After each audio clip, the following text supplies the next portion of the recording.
Hay sentimientos que, sin que nos demos cuenta, nos encierran. Y la culpa es uno de los más poderosos. Es como una prisión invisible que vamos construyendo ladrillo a ladrillo. La historia que vamos a desgranar hoy es la de Ariel, un hombre que vivió atrapado en esa cárcel durante décadas y como una revelación, totalmente inesperada, le dio la llave para poder escapar. Es que todo empieza aquí, en esa fragilidad, cuando el mundo de los adultos que parece tan sólido se resquebraja. Un niño necesita una explicación. Y en ese intento por darle sentido al caos, a menudo ocurre algo terrible. Asume una culpa que nunca fue suya. Así que vamos a ver justo eso. Cómo se levantaron los muros de su prisión y, lo que es más importante, cómo consiguió encontrar la salida. Bueno, pues vamos a meternos de lleno. La historia de Ariel, como tantas otras, arranca en la infancia, justo en ese momento en el que su mundo se partió en dos, y él, sin saberlo, empezó a levantar el primer muro de su propia cárcel. Esta es la idea que lo empezó todo. Una explicación tan simple como devastadora. Pensemos que para la mente de un niño, que se ve a sí mismo como el centro de su pequeño universo, la lógica es aplastante. Si mis padres, que son mi mundo entero, se están derrumbando, tiene que ser por mi culpa. Y claro, el problema es que esa idea no se fue con la infancia. Al contrario, fue echando raíces cada vez más y más profundas, hasta que acabó definiendo por completo la vida adulta de Ariel. Y aquí vemos cómo esa culpa se tradujo en decisiones muy concretas. Se convirtió en ese tipo de persona que siempre está para los demás, que resuelve, que paga. Lo que desde fuera podía parecer nobleza, en realidad, por dentro era una penitencia silenciosa por un crimen que nunca había existido. Y si en casa era culpa, en la escuela la cosa fue a peor. Porque esa herida interna se hizo visible. Las burlas de sus compañeros cogieron esa semilla de culpa y la convirtieron en algo mucho más tóxico: la vergüenza. Ya no era hice algo mal, ahora era hay algo malo en mí. Pasaron los años, décadas, de hecho, y un día, después de la muerte de su madre, Ariel encontró algo que lo iba a cambiar absolutamente todo. Este es el verdadero punto de inflexión de la historia. Pensemos por un segundo en la escena. Está revisando las cosas de su madre. Encuentra un viejo cuaderno y, al empezar a leerlo, el edificio entero de su vida, todo lo que creía saber sobre su familia, sobre sí mismo, empieza a temblar y a derrumbarse. Pero a veces, y aquí está lo increíble, de las ruinas pueden hacer algo nuevo.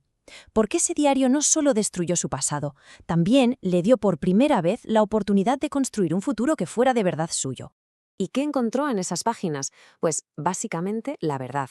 Cada frase iba desmontando la historia que se había contado toda su vida, la del padre, que era un villano, y la madre, que era una víctima.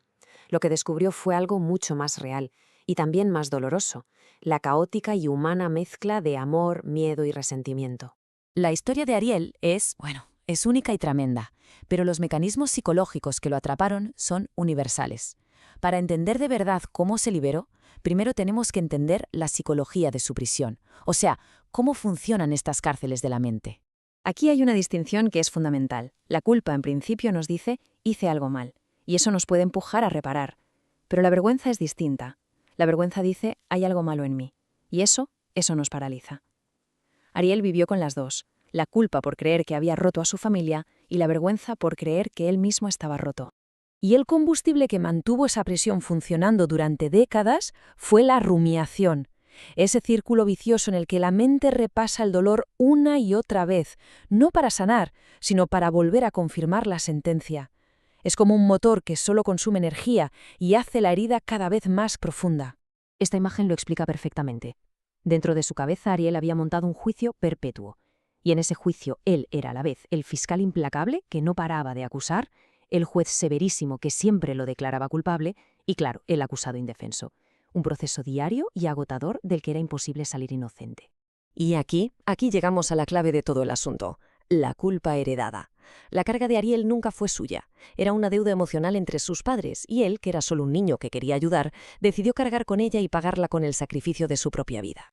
Bien, ya entendemos la prisión, pero ¿cómo se sale de ahí?